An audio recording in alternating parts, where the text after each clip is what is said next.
Selamat datang ke channel Cikgu Chong dan hari ini kita akan sambung untuk tutorial penggunaan kalkulator kelas Swiss.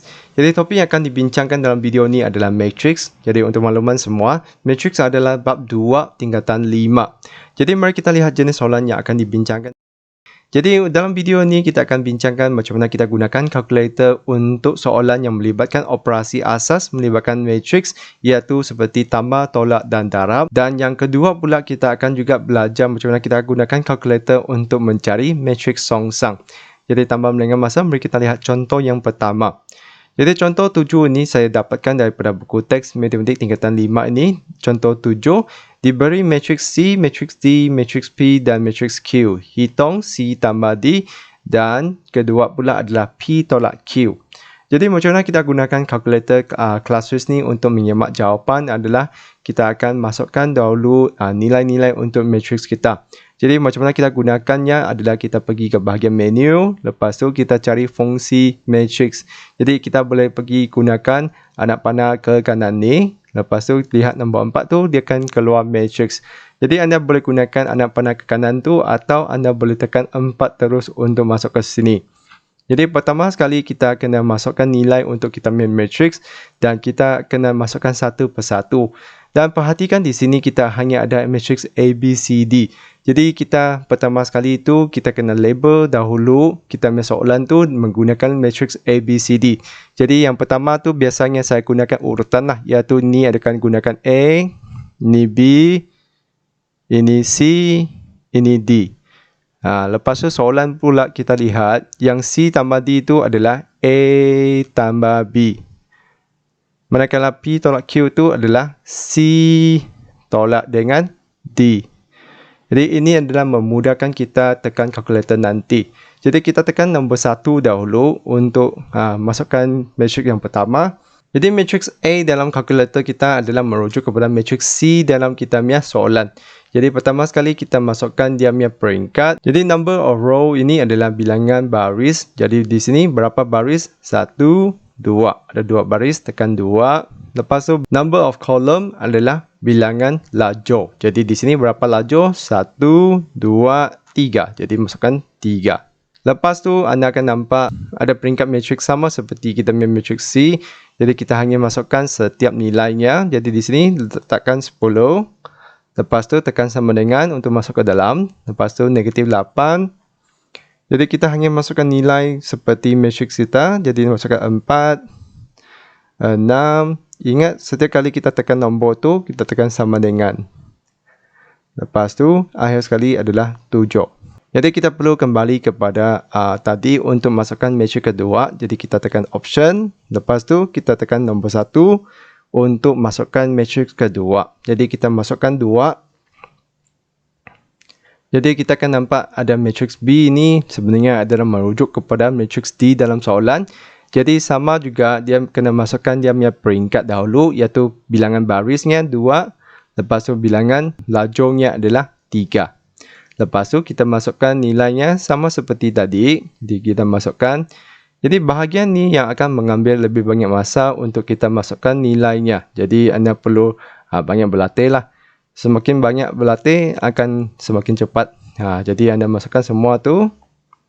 Jadi tekan 9. Okey.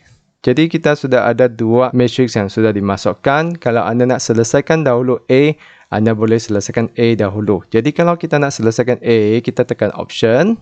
Lepas tu kita tekan nombor 3 untuk matrix calculation.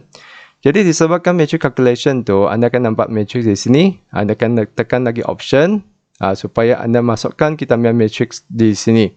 Jadi C tambah D dalam soalan tu merujuk kepada matrix A tambah matrix B. Jadi kita hanya tekan 3. Lepas tu tekan tambah. Lepas tu kita tekan option balik untuk masukkan matrix B. Lepas tu tekan 4. Lepas tu tekan sama dengan.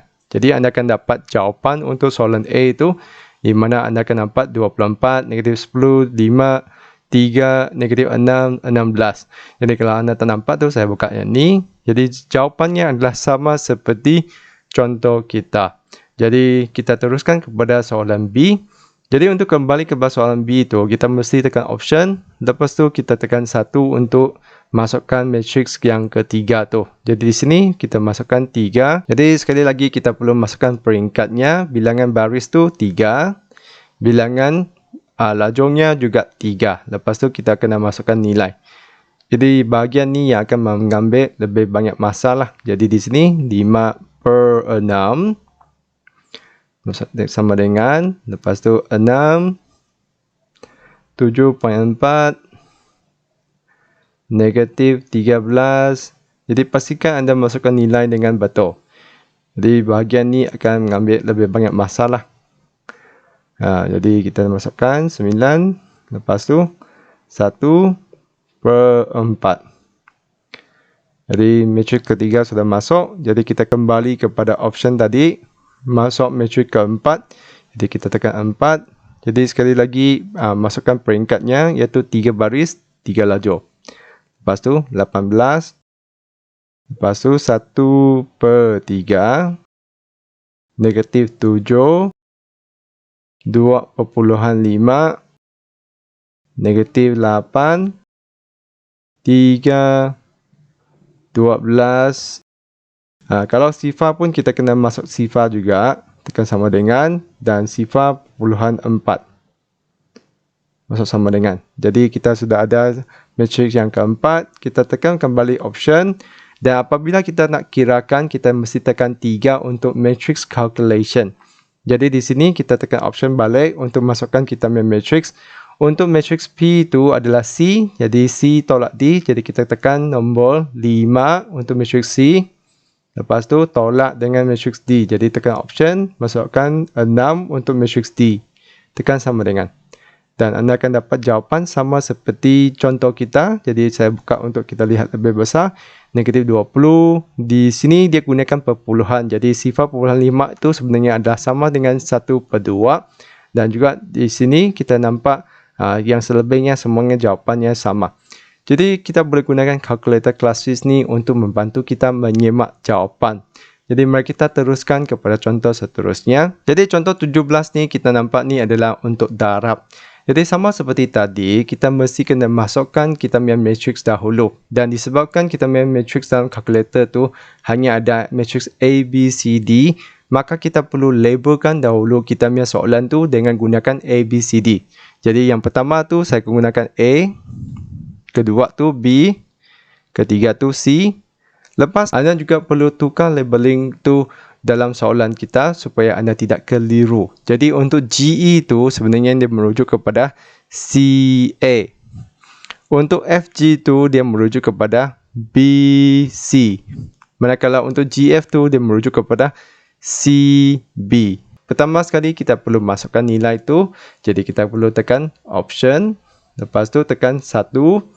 Dan matrix A itu kita akan masukkan matrix E itu. Jadi kita akan lihat bilangan barisnya adalah 2. Bilangan lajurnya adalah 3. Jadi di sini dia ada keluar nilai matrix sebelum ni. Jadi kita perlu betulkan. Kita tekan 5 sama dengan. Lepas tu negatif 1 sama dengan. Lepas tu sifar sama dengan negatif 4 sama dengan. Lepas tu 8 sama dengan 7 sama dengan. Jadi kita sudah dapat matrix yang pertama. Kita tekan balik option. Masuk matrix yang kedua. Jadi tekan 1. Matrix B itu. Masukkan 2. Lepas tu bilangan barisnya adalah 2. Dan bilangan lajurnya 1. Jadi kita masukkan nilai kita. Negatif 2. Lepas tu tekan sama dengan. Tekan 7 sama dengan. Okay, selepas tu kita akan kembali untuk masukkan matrix yang ketiga. Jadi tekan option. Lepas tu tekan nombor 1. Dan kita masukkan 3 untuk masukkan matrix C itu. Jadi sekali lagi kita perlu masukkan peringkat untuk matrix C. Iaitu kita punya matrix G dalam soalan tu. Jadi di sini 1 baris dan 2 lajur. Jadi kita masukkan nilainya iaitu 4 dan tekan sama dengan. Dan tekan 3 sama dengan. Jadi selepas tu kita hanya perlu mulakan kiraan dengan tekan option dan masukkan nombor 3. Jadi di sini kita perlu tahu soalan A itu GE dalam soalan tu merujuk kepada CA dalam kalkulator kita. Jadi kita kena masukkan option untuk masukkan matrix kita. Jadi tekan 5 untuk matrix C dan darab dengan matrix E iaitu matrix A kita dalam kalkulator. Jadi tekan option, masukkan 3. Jadi tekan sama dengan. Jadi di sini saya besarkan skrin saya supaya anda nampak jawapannya memang sama seperti contoh, iaitu 8, 20 dan 21. Jadi sebenarnya sangat mudah untuk buat kiraan. Yang lecehnya adalah bahagian kita nak masukkan nilai matriks setiap satu tu. Jadi begitu saja untuk soalan A. Jadi kita teruskan kepada B. Jadi sekali lagi kita tekan option. Lepas tu masukkan matriks B, iaitu tekan 4. Darab dengan matriks C, masukkan option, tekan matriks C, iaitu 5. Jadi tekan sama dengan. Jadi jawapannya kita dapat di sini. Jadi saya besarkan skrin tu untuk anda bandingkan jawapan tu. Memangnya adalah sama seperti contoh kita, negatif 8, negatif 6, 28 dan 21. Jadi mari kita teruskan kepada soalan C. Jadi tekan option. Jadi kita kena masukkan matriks C, iaitu matriks G dalam soalan tu. Jadi kita tekan 5 darab dengan matriks B atau matriks F dalam soalan kita. Tekan option. Jadi di sini kita tekan nombor 4. Jadi kenapa saya minta semua labelkan siap-siap kita punya soalan tu dengan matriks dalam kalkulator kita adalah untuk memudahkan kita tekan. Jadi bayangkan kalau kita tidak labelkan ABC tadi, kemungkinan besar kita akan keliru matriks mana satu yang darab mana satu. Jadi untuk soalan sini jawapannya adalah 13, iaitu sama seperti contoh kita. Jadi begitu sahaja kita punya soalan kedua ini. Jadi mari kita lihat soalan seterusnya, iaitu soalan untuk menentukan matriks songsang. Jadi sama seperti tadi, yang pertama sekali kita perlu masukkan kita punya matriks dahulu. Jadi di sini kita hanya satu matriks sahaja, jadi kita tekan 1. Jadi masukkan matriks pertama sahaja, iaitu matriks A lah. Jadi tekan 1. Lepas tu kita lihat dia punya bilangan baris dan juga bilangan lajur ialah 2 darab 2. Jadi di sini kita masukkan dia nilai 2, negatif 6, 1 dan negatif 2. Jadi begitu sahaja. Selepas tu kita tekan option balik dan kita perlu pergi ke bahagian kiraan, iaitu nombor 3, matrix calculation.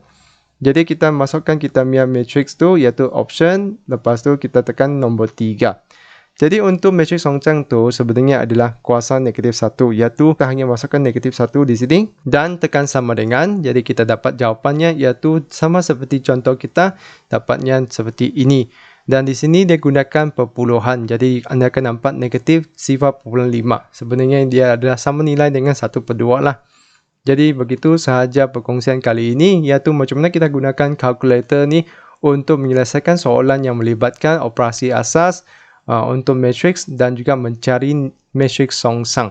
Jadi selepas perkongsian ni, saya percaya mungkin ada antara anda yang berminat untuk membeli kalkulator ClassWiz ni. Jadi seterusnya saya akan berkongsi dengan anda semua macam mana kita boleh membelinya melalui Casio Official Store di Shopee Malaysia.